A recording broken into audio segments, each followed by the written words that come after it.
The views, thoughts, and opinions expressed in this episode are that of the guest and host and do not necessarily reflect the values of sponsors or other associated organizations.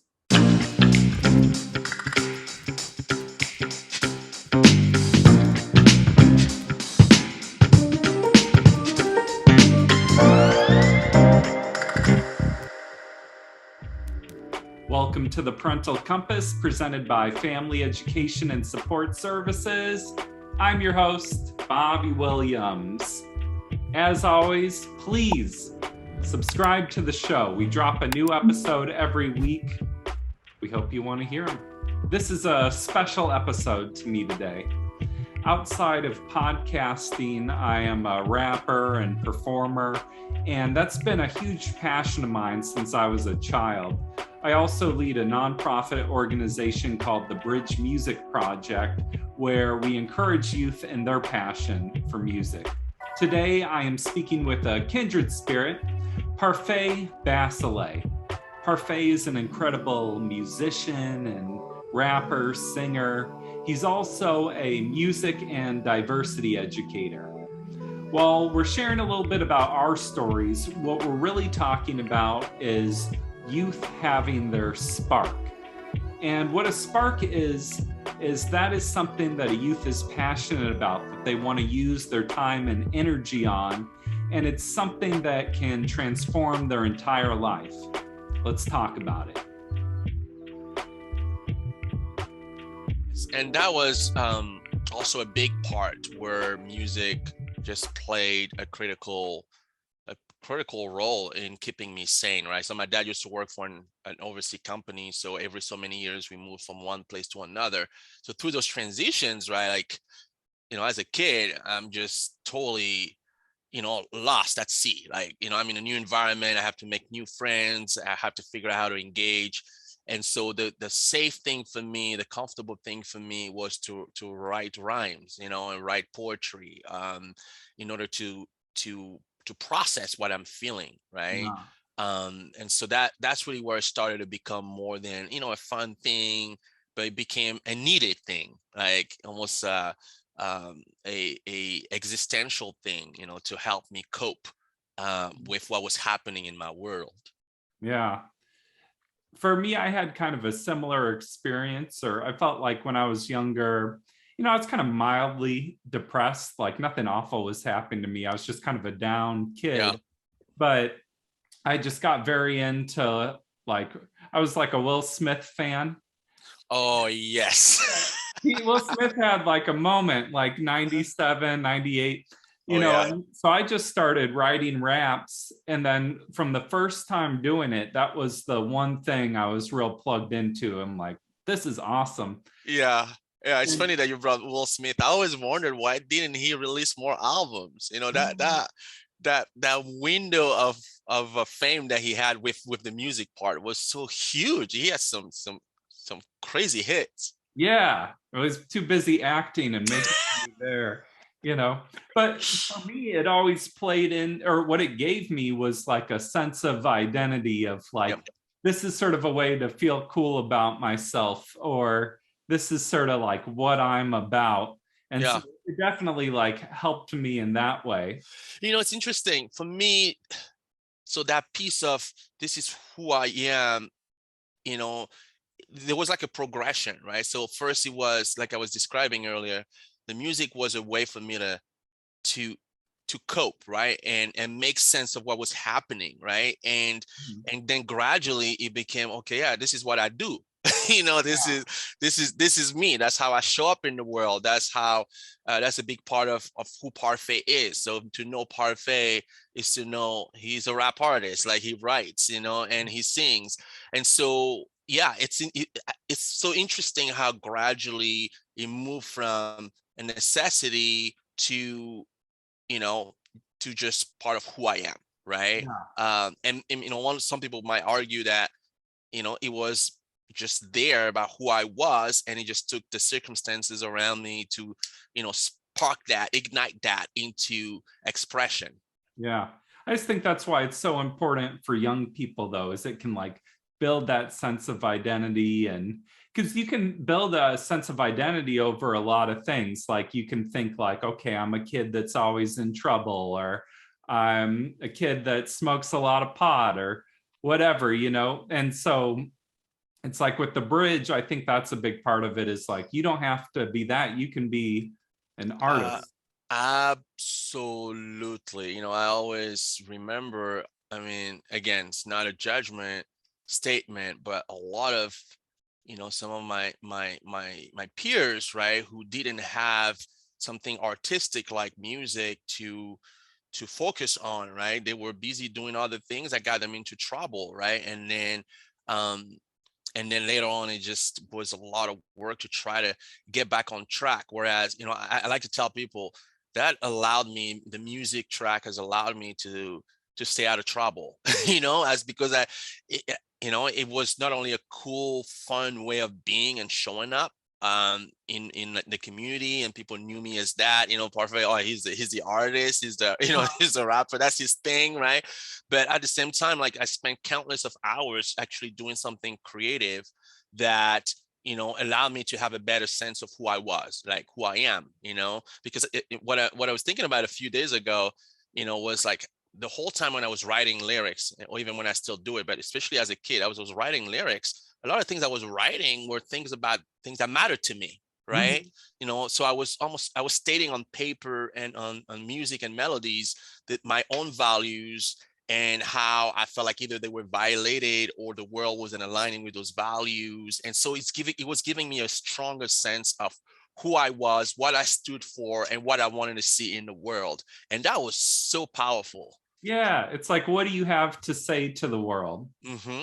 Mm-hmm. For me, it also gave me a community around me. Mm-hmm. Like I was a very introverted kid when I was young, but in high school, I was able to play. Like I grew up in South Bend, Indiana, where there was a really thriving music scene. It was sort of this whole like Midwest emo scene going on. And I was kind of the lone rapper in it, but I was able to like, 15, 16, travel every weekend and do Wow. shows. And but it just helped me to make all these friends and Yeah. connect with people more and Yeah. socialize. And I think that's a cool thing with like having a passion, is there's a whole community around it. And you're right. I mean, for me, the community theme with music was when I stood up my first rap group together. That was in my teenage years. We were called the Sixth Sense. Because we thought we had a sixth sense and things to tell the world. you know, but just that process of working within a group of friends and becoming so close, the process of like trying to write a song together, putting parts of the song together, talking about the concept and all that stuff, just made us build a strong community. Like we were a unit. Like, and then people, um, in the community will see us as a unit. Oh, that's the Sixth Sense folks right there, right? So That's it the worked. Yeah, it crew. just created a sense of communal identity that was awesome. And we shared that thing together. Creating art together. Mhm. Did your parents encourage your creativity, or did they do anything encouraging or discouraging? Oh man, I love my parents. I got to put that disclaimer out there because we've gone like 180 degrees turn. So when I was growing up and I was really discovering that spark around music and how important it was to me, it wasn't met with a lot of support at that time. If Mhm. anything, actually, my parents thought it was a distraction from the academics, right? Because my family was a very academic oriented family, and so they're like, you're spending all this time writing songs, and why don't you go do some math or physics and things like that, right? Yeah. So it was a hard beginning for me, but with the arts, but something that it taught me was resilience, and it was so important for me that I had such a strong sense of identity around the arts that there was nothing that was going to steer me away from it. um, but over time, my parents just had to be resigned. They realized, holy cow, they were fighting essentially against who, who I, part of who I was. Music was a form of expression that of who I was. So, yeah, so I didn't get that support in the beginning, but I wish I did. because that would have been probably a different path, but that wasn't my path. What about you? How was that for you? Oh, I was just thinking as you were talking, kind of no parent wants to be like, Mom, I'm gonna be a rapper. That's gonna, it's like, ah. But I think my parents were pretty encouraging. Like they just sort of gave me the space to do it. And that was the biggest thing, is like I was just in the basement every day making beats, and that was just what I did for hours and hours. And Yeah, no, I think for them it was a progression, because initially my parents were really hands off, and I grew up being pretty independent, and they kind of trusted that we made responsible decisions. So at first, right, it was like, it looked like this hobby that their son had, and then pretty soon it was starting to consume, yeah. my Well, entire time, and they were like, let's talk about this, and so it became something that they were worried about. But anyway, yeah. yeah. Well, I think that's what I appreciate is my parents let me be independent. Or I remember being 15 and like taking a train to a music festival to like go promote myself. And it definitely made them nervous, like just hopping on a train going somewhere, but they let me do it. So, Yeah. Well, I guess while we are on that theme, I think though, in hindsight, when I think about it, you know, when, just thinking about my own kids, right? I have an 8-year old and a 6-year old and a 2-year old, right? As we just never know what that spark is, but we can have indicators about, what's making the child happy, what brings them to life, like when they're around yeah. that thing or that activity. And, being able to feed that and nurture that, it's huge, because you never know if it's just such a critical form of expression of your child. And being able to nurture that and feed that and provide an opportunity for the child to grow it, it's just going to serve them long term. And I think exposing them to different things is also important. Like, try this out. And maybe eventually they find something that clicks.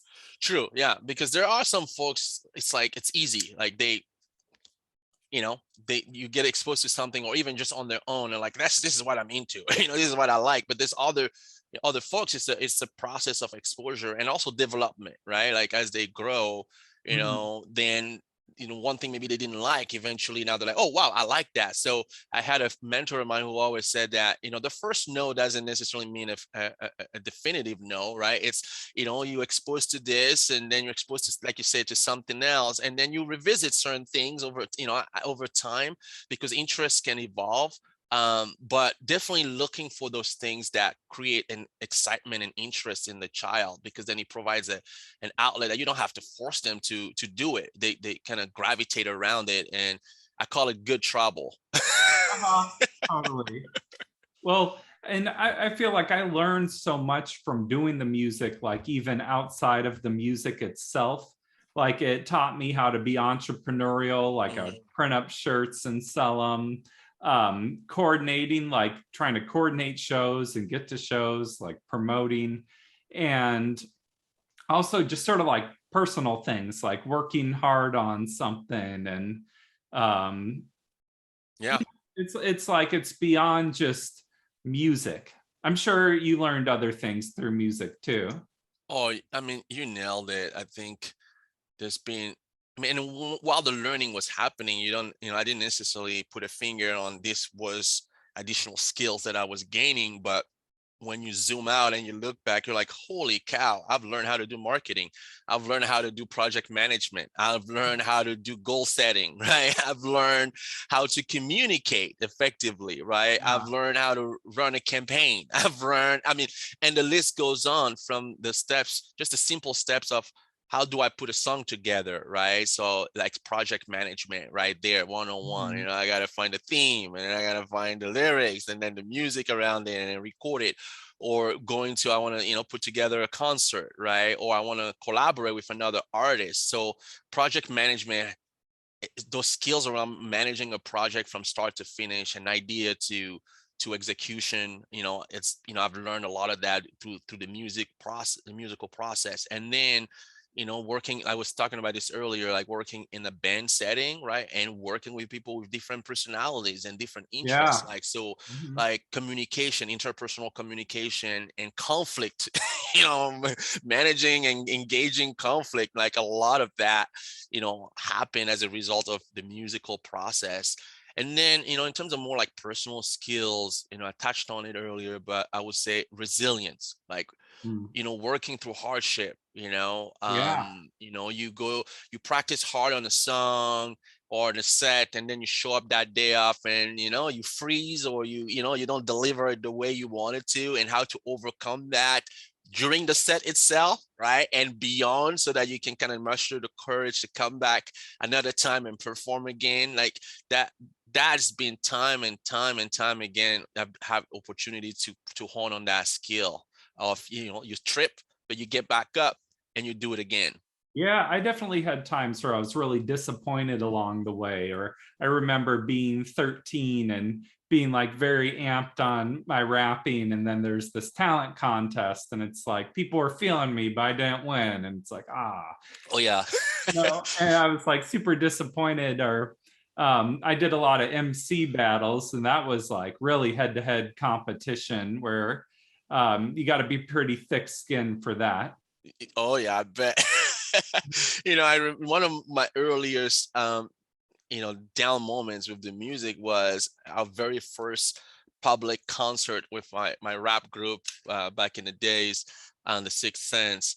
And it was going to be in front of our high school, and we knew this school assembly was coming up, and all year, the planners had approached us and said, okay, y'all are the unofficial but turned official high school rap group, and you will be headlining the event at the end of the year. So we were practicing all year, like rehearsing and everything. And the concert day comes up, and I was just freaking nervous, Bobby. I was just like, thankfully, because we're a group of three, my other friends, they just didn't have any stage fright. They just like just just killed it that day. But I Yeah. was so nervous, so my voice didn't kind of come out very well and everything. And it was challenging, because after that I was like, man, I made a fool of myself, etc., Yeah. etc. It But up. then the next concert, I just got back up there, and I learned from that experience and just did amazing. So yeah, those things happen. And the thing about having that outlet, whether it's sports, some kids it's sports, like basketball or Mhm. soccer, whatever, or theater, whatever that is. Like, I think there's opportunities through the creative process to fall, fail, learn from it, and have some incremental growth, and build your own confidence and your skills to show up better, stronger the next time around. And it's been awesome to have music as a way for me to learn those lessons in life. Yeah, resilience. Yep. Yep. Yep. I think for adults too, it's important to stay passionate about something as an adult, or that's important for your kids to see because you're modeling having a passion. And sometimes that can be hard, just you're getting through life and working, but it's important. I agree. I agree. It's important. Well, not only the modeling for the kids, right? For But yourself too. for Yeah. yourself, and what I typically say, and I'm speaking to myself first and foremost, because It's hard for because me. Yeah. because the challenges that you're talking about are so real. Right? When you have kids, you're at a different stage in life. There's all these competing priorities, right? And the easier thing to put on a sideline is the artistic outlet, right? Or the sports outlet, right? Something that you enjoy doing, like playing sports or playing basketball, and I don't have time for it, you know what I mean, and putting on the side. But what it does, though, is that it makes you less whole and Mhm. healthy. And then what happens is it impacts your ability to engage in a healthy manner with your own kids and your spouses, right? And your partners. And so not only modeling to kids, but then also being able to be at a healthy place to be able to engage with all the mental capacity and emotional bandwidth to be the best parent you can be. You know what I mean? So for those reasons, it's so critical to have that, to keep that passion going and feeding Yeah. that. It could be anything. It could be like, working on a car is your Mm-hmm. thing, or you take arcade cabinets and refurbish them or something. Yeah, that's a little thing I'm getting into. But Okay. Okay. yeah. And so, yeah, it's just important though. This has been an awesome conversation. I've had a lot of fun. I could talk for hours with you about this. So just thank you for being here today, Parfait. Oh, you bet, Bobby. Yeah, I know we could go on and on about this because we both share this love for music, and we've seen first and foremost how it's transformed our own lives and how it transforms the lives of people around us. So thank you for the opportunity to come onto your show and have this conversation. So I look forward to other opportunities to either be on this show or just engaging in partnerships in the community. Yeah, we'll definitely be working together. Thanks again. You bet, Bobby. Until soon. Thank you, Parfait. Awesome conversation. This has been the Parental Compass by Family Education and Support Services. I'm Bobby Williams. We'll see you next week. Peace.